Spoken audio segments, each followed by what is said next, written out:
تھے الحمدللہ، خاص کر اور ساتھ میں انٹرنیشنل کمیونٹی یا ٹورسٹ جو وہاں گلگت بلتستان آنا چاہ رہے تھے ان کے لیے پراپر فلائٹ کا کوئی سلسلہ نہیں ہوتا تھا، تو ہماری گورنمنٹ نے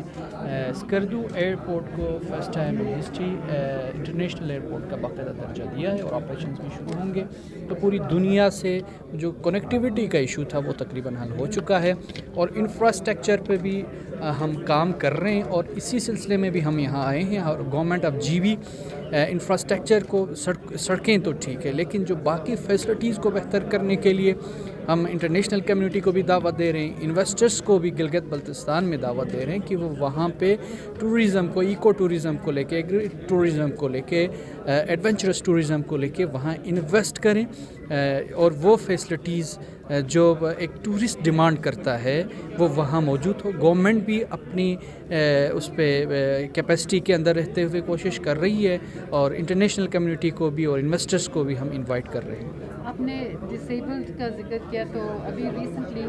ایمریٹس کے چیف نے یہاں پہ ایک پریس کانفرنس میں ایونٹ کانفرنس میں ہمیں بتایا کہ ڈسیبلڈ لوگوں کی جو مارکیٹ ہے ٹورزم کے حوالے سے وہ بہت بڑی مارکیٹ ہے، تو آپ ان کے لیے بھی ایڈجسٹمنٹس لے کے آ رہے ہیں؟ جی،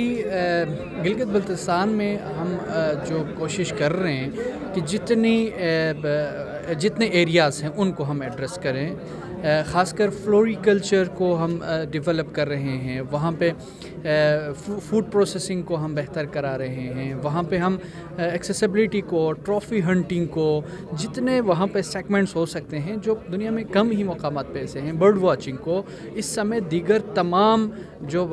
ہماری ایکٹیویٹیز ہیں جو ہم ڈیزائن کرنے جا رہے ہیں ٹورزم کے حوالے سے، اس میں یقیناً ڈسیبل سمیت دیگر تمام شعبہ زندگی سے تعلق رکھنے والوں کے لیے ایک جامع آرگنائزڈ اور پلانڈ وے میں ہم جا رہے ہیں۔ فرسٹ ٹائم ہم ایک تو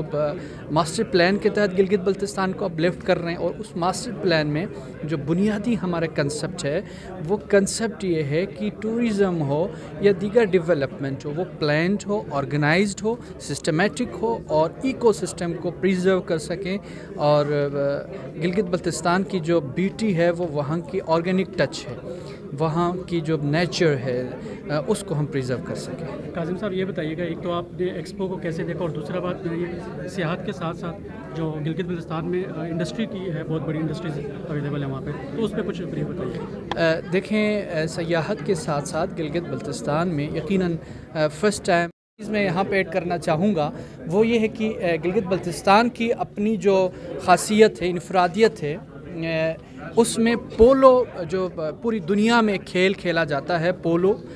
وہ پولو لفظ ہی گلگت بلتستان سے، اور ٹبیٹن لفظ ہے، بلتی لفظ ہے، پولو گیند کے لیے کہا جاتا ہے، وہاں سے گلگت بلتستان سے یہ کھیل شروع ہوا، اور اس سال ہم کوشش یہ کریں، اٹیلین ٹیم بھی وہاں پہ پولو کھیلنے کے لیے آ رہی ہے،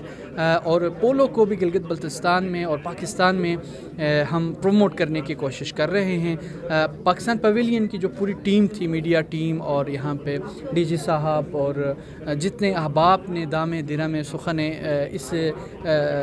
پروگرام کو خاص کر گلگت بلتستان کے لیے 1 مہینہ مختص کیا، اس پہ میں اپریشیٹ کرتا ہوں اور داد دیتا ہوں۔ پوری ٹیم بہت ایفیشینٹلی، خاص کر میں نے اپنے وطن عزیز پاکستان کی میں نے تہذیب دیکھی، میں نے ثقافت دیکھی، میں نے جو خوبصورتی ہے، جو رعنائی ہے، جو تنوع ہے میری ثقافت میں، میرے وطن کی تہذیب میں، وہ یقیناً غیر معمولی ہے۔ یقیناً مجھے فخر ہوا کہ میں ایسی قوم سے تعلق رکھتا ہوں، ایسی نیشن سے میں تعلق رکھتا ہوں جہاں پہ حسن ہے، خوبصورتی ہے، رعنائی ہے، تاریخ ہے، تہذیب ہے، ثقافت ہے۔ تو یہ ساری آپ کے بلوچستان ہو، سندھ ہو، یہاں پہ پنجاب ہوں، خیبر پختونخوا ہو، اور گلگت بلتستان ہو، یقیناً یہ مختلف رنگوں کے پھول ہے، جس کے رنگ بھی مختلف ہیں، جن کی خوشبوئیں بھی مختلف ہے، اور پوری دنیا میں گلگت بلتستان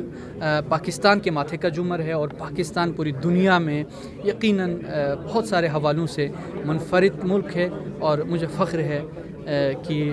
میں ایسی مٹی سے میرا تعلق ہے جو مٹی سونا اگلتی ہے، جہاں ہریالی ہے، جہاں شادابی ہے، جہاں خوشحالی ہے، اور انشاءاللہ وطن عزیز پاکستان پیش رفت اور ترقی کی راہ پر گامزن ہے، سرفراز و کامیاب ہے، مزید سرفراز و کامیاب و کامران ہوگا۔